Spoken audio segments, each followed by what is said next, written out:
Thank you for joining us for our quarterly investment strategy. In keeping with the theme that we've employed every quarter so far this year of the metaphor of a gymnast trying to execute a routine on a balance beam, with the Federal Reserve trying to execute a soft landing for the economy, the title of this quarter's outlook is Awaiting the Score, meaning that, as you may recall, last quarter the title was We've Landed. In other words, the Fed, we believe, had successfully stuck the landing, a soft landing for the economy without tipping the economy into recession, yet taming inflation.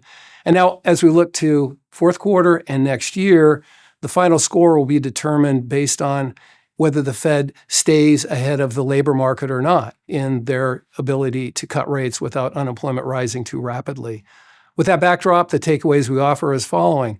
The Fed has changed their focus, and remember, they have a dual mandate: full employment and price stability. Well, obviously, price stability has been accomplished with inflation now trending towards the target of 2%, and their full attention has shifted to the labor market. With that, they've started cutting rates. On September 18th, the much anticipated rate cutting cycle began with a 50 basis point cut. They're cutting for the right reason, we say, because typically the Fed has been behind the curve, meaning inflation has been tamed, but unemployment is rapidly rising because the economy is heading into recession. That's not the case now, and we think the Fed will be able to cut rates in a very orderly fashion. Now, when rates are cut, historically, that's good for capital markets because interest rates go down, PE multiples go up. However, as we make a point here in the third bullet, earnings expectations are very high and equity valuations are quite elevated with the market trading at 21 times earnings. So we may, in fact, have already been paid for the multiple expansion that's normally associated with rate cuts. Now, what are we doing with money? To the next bullet point, we're sticking with equities because we don't see a recession on the horizon. So we don't want to bet against equities in an economy that's expanding. And finally, the last bullet, it's an election year. As we tell people every 4 years, elections are not capital market events. There are tax and regulatory policies that change that could cause some adjustments within the portfolio, but it's not an asset allocation event for portfolios. To the Fed's dual mandate shifting to the labor market. On the next page here, you see average net job creation declining from the left of 300,000 per month to now below 150,000. As you see the line here at 150,000, that's significant because right now, based on the size of the labor market, that's the net amount of job growth we need added each month in order to just keep unemployment steady. Because obviously the denominator, the size of the labor market grows with population growth, immigration, and of course, more people coming into the job market. So 150,000 is a key number. You see that job creation has been slowing. That's something that has gotten the Fed's attention and obviously something that we'll keep an eye on as well. Now, to their mission accomplished with the soft landing, here you see inflation measured as CPI in the blue data series, trending up to 9% at the peak, and now it's down below 2.5%. The gold line indicates the unemployment rate. Over that same period of time that inflation has been tamed, unemployment is actually lower than it was when the Fed tightening cycle started. So mission accomplished. That's clearly very much a soft landing on the part of the Federal Reserve. Now, rates are now being cut. The question is how fast and how far will they be reduced? The next page here indicates the Fed funds rate historically. If you look left to right, you can see going into COVID, rates being cut to zero and money being essentially free all throughout the COVID. And then you see the steep and dramatic rise where the Fed raised rates 525 basis points in order to address the inflationary boom. And then the flat line right on top, that's Fed funds staying at 5.5% for 14 months. And now the little hook down on the far right of blue, the 50 basis point cut in September. And the gold is the expectations based on the Fed's dot plot. In other words, their released minutes from the last meeting indicating the Fed expectation for future rate direction. It's a very methodic, every other meeting, 25 basis point reduction until you get out to the end of 2026, where Fed funds are somewhere between 2.75% and 3%. So again, not the dramatic decline as the other side of the mountain, if you will, from the rates rising. We think it's going to be very gradual and down to the 3% rate. Now, typically when interest rates go down, PE multiples on stocks go up.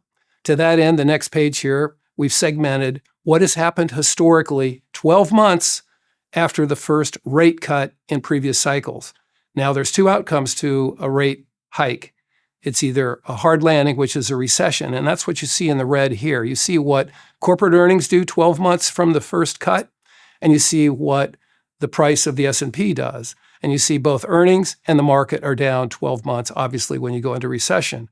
However, the scenario that we think we're in now, where it's a soft landing, in other words, not a recession, but actually an expansion, you see that historically 12 months after the first rate cut, stocks are up 15% on average. Earnings, they're barely up because it takes a while for the transfer mechanism of lower rates to work their way through the economy, just like it takes a while for a rate hike to take a bite out of the economy. It takes usually about 12 months to feel the full effect. So expectations are for stocks to have a good environment with lower rates. Remember that 15%, because if you look at what has happened with what's been a great 1 3/4 years for the market, since the beginning of 2023 through the end of August, the S&P is up 44%, as you can see on the far right here. Over that same period of time, earnings have contributed 30% of that. So the remaining 14% is multiple expansion. In other words, we've had an environment where interest rates haven't gone down, but yet PE multiples have gone up because the market is forward-looking. And this has been very well telegraphed that the Fed is going to cut rates. And our view is that the market has probably already, by and large, discount what would be a typical multiple expansion due to rate cuts already. We've already, in other words, been paid for this rate cut cycle that's going to play out over the next 2 years. As such, the direction of the market is going to be dictated almost entirely based on what earnings do next year.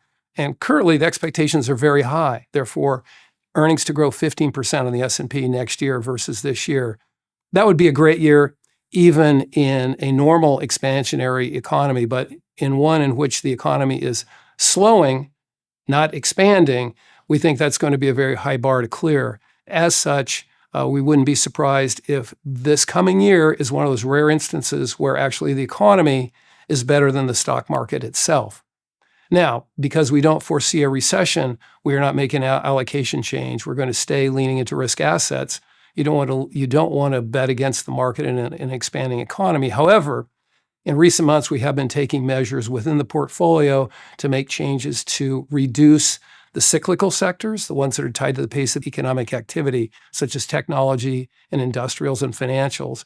And we've redeployed that money in more defensive, less economically sensitive sectors, such as staples, which are foods and beverages, real estate, and utilities. So again, getting a little more defensive, a little less cyclical, taking some profits in some sectors that have been leading, but not tacking away from equities.